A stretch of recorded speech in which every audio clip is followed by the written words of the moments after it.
Good morning! Today is May 8. Birthday ngayon ni Shiro. Second birthday niya na nga ngayon. Kaya naman lalabas kami para mag-celebrate. Pero bago yun, magta-take muna kami ng aming supplement. Ito yung latest naming iniinom. Napakita ko na nga sa inyo itong Health Max Care. Yung mangosteen plus berries. FDA approved to na food supplement. Iniinom namin to para sa cardiovascular health at pampalakas ng immunity. Ang dami nga nitong nagagawa. Papakutis man natin hanggang sa mata. Nabibili namin to sa Mercury Drug. On the way na kami ngayon sa Camp John-Hay para mag-picnic.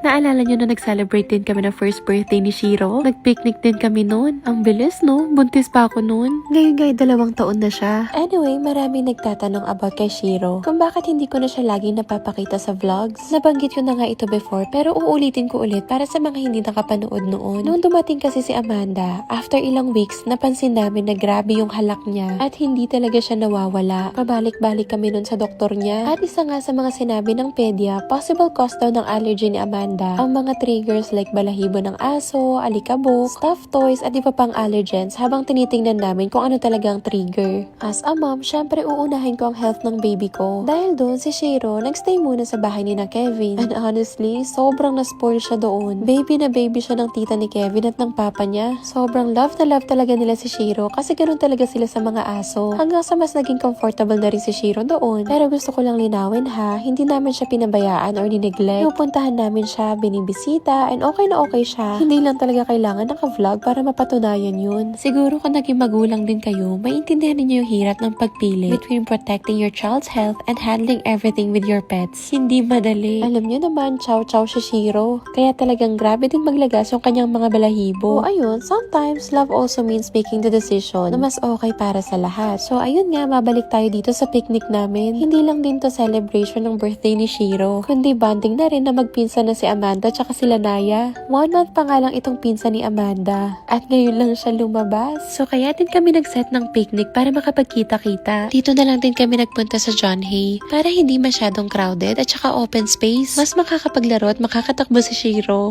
Compared last year, ang mga bisita na ngayon ni Shiro, sina Amanda at Lanaya. Nung first birthday niya kasi, si Buddy tsaka si Ponpon. Mula nung binisita namin sila Naya nung kakapanganak pa lamang niya, ngayon lang ulit namin siya nakita. Na-miss tuloy namin nung ganito palang kaliit si Amanda. Napakabilis ng panahon. Hindi rin madali yung dinanas namin noon. Lalo na nung may GERD siya. Pero ngayong malaki na si Amanda, na-overcome naman na niya. So anyway, kwento-kwentuhan lang kami niyan. Catch up tsaka bonding. Hindi na nga rin pala ako nagpagawa ng cake ni Shiro ngayon. Kasi last year, hindi naman niya kinain. O diba, parang kailan lang wala pang mga apo tong si Papang. Si Shiro lang yung baby niya. Ngayon, nakadalawa na siya. Finally, nakapag-decide na rin kaming kumain. Gumawa nga pala ako ng grahams. And diba, nabanggit ko kahapon. Kaya ako bumili ng mga panangkap. Tapos, nagdagdag din ako ng fruit salad. Yung mga ulam naman, in-order ko sa Intan. Yung restaurant ni na Krishna na kinainan namin. Sobrang nagustuhan kasi talaga namin yung mga pagkain. Nauna na nga kaming kumain bago pa namin kantahan si Shiro ng happy birthday. Busy pa din naman kasi siyang kumakain. Kapag may mga simpleng celebration katulad nito, mas prefer talaga namin nagpipiknik. Kaya kumakain kami dito sa John-Hay. Maganda kasi talaga dito dahil napakaraming puno. Anyway, eto na nga at finally kakantahan na namin siya. Birthday Shiro! Happy birthday Shiro! Happy birthday! Happy birthday!